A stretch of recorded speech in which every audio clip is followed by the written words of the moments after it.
115 वर्षीय आपल्या जन्मदात्या आईच्या पार्थिवाला मुलीने दिला अग्नी।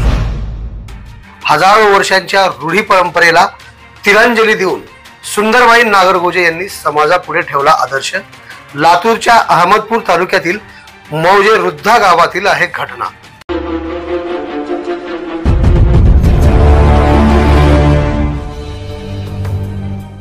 28 नोव्हेंबर रोजी सुगंधाबाई किशनराव गित्ते यांचे वृद्धापकाळाने वयाच्या अंदाजे 115व्या वर्षी निधन झाले। त्या मूळच्या अहमदपूर तालुक्यातीलच शेनी गावच्या असून त्यांना 2 मुले व 6 मुली असा परिवार आहे। त्यांच्या काही कौटुंबिक अडचणीमुळे त्या गेले अनेक वर्षापासून त्यांच्या मुलीकडे मौजे रुद्धा येथे राहत होत्या। रुद्धा येथे असणारी मुलगी सुंदरबाई ज्ञानोबा नागरगोजे या मुलीने आपल्या जन्मदात्या आईचे पालन पोषण केले। मात्र 28 नोव्हेंबर 2024 हा दिवस सुगंधाबाई गित्ते यांचा अंतिम दिवस ठरला, म्हणजेच वयाच्या 115व्या वर्षी त्यांचे निधन झाले।